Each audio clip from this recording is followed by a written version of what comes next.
Every major empire in recorded history had a financial model before it collapsed. And the United States had just crossed the line. A 2010 study by Carmen Reinhart and Kenneth Rogoff, two economists at Harvard, set off a shockwave in global policy.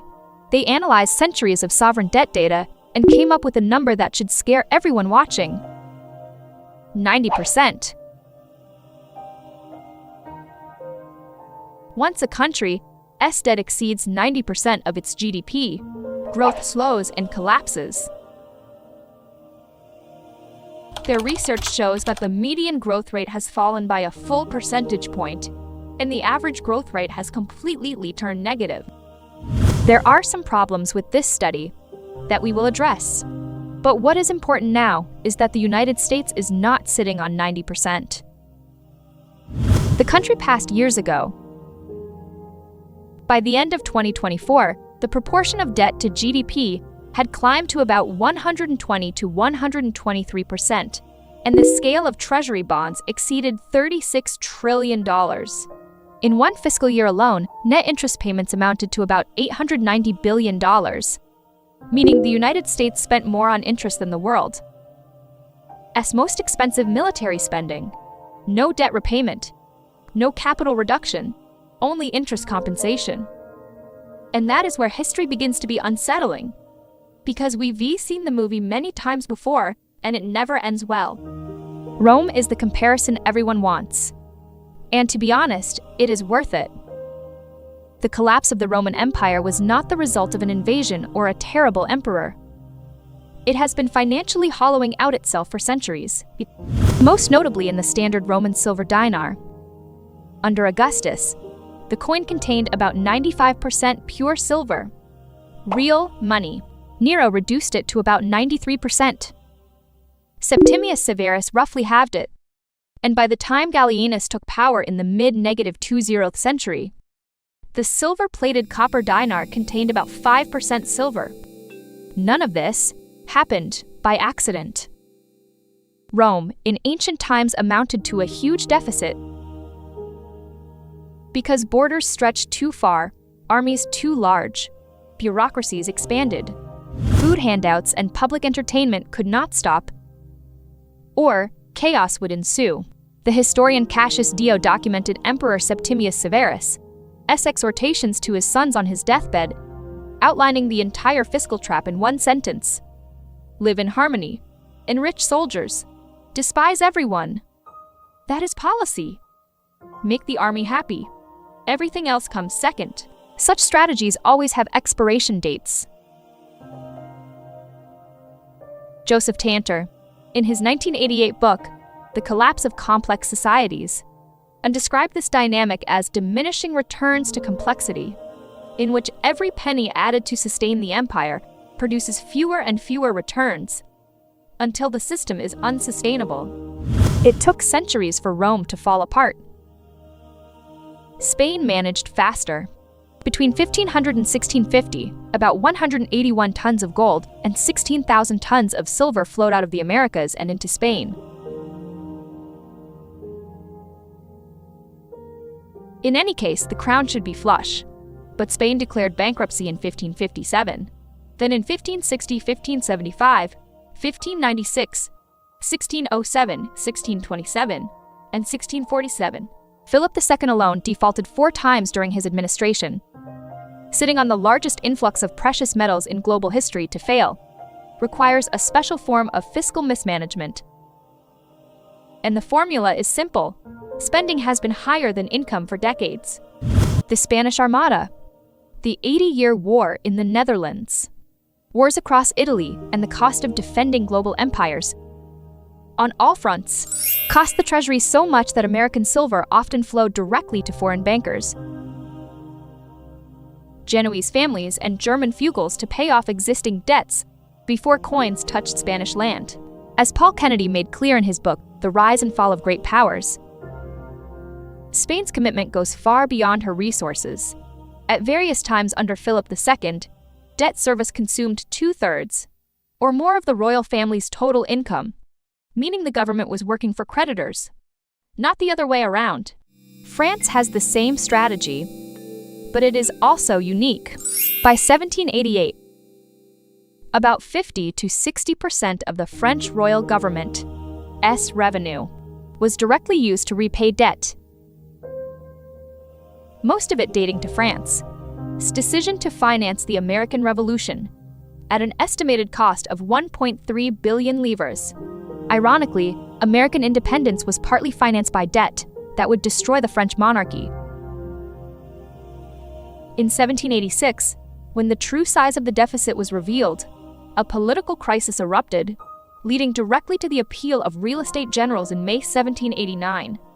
The French Revolution did not begin in philosophy. It starts with the balance sheet. The Ottoman Empire told the same story, with different characters. Huge borrowing by European banks began in 1854, partially defaulted in 1875, and, in 1881, foreign creditors created an institution called the Ottoman Public Debt Administration. European bondholders run the institution and directly control about a quarter to a third of the total income of the Ottoman countries. Foreign administrators stationed on Ottoman soil tax, tobacco, salt, silk, and fishing. The empire lost not only money but sovereignty, a humiliation that fueled nationalism and ultimately divided the country. And that is where the America is different argument comes in. With some legitimate arguments, the United States borrows in its own currency, and unlike the Ottoman Empire, which borrows from foreign creditors, the risk profile is completely different.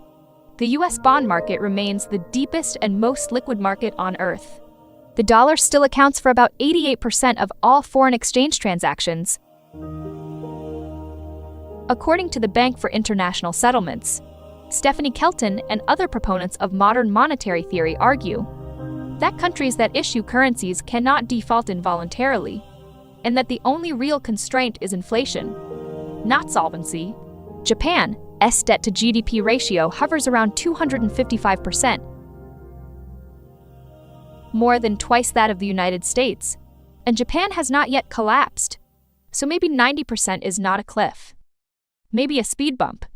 That brings us back to the debate about raw numbers. In 2013, Thomas Herndon, a graduate student at the University of Massachusetts at Amherst,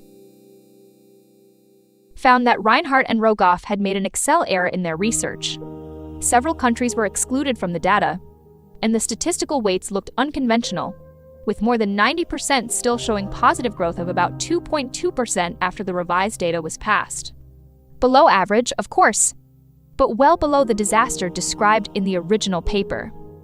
The hard threshold may be overstated, but no one doubts that the trend is one way and accelerating. The federal budget deficit in 2024 is about $1.83 trillion, a peacetime non-recession deficit that is bizarre by any historical standard.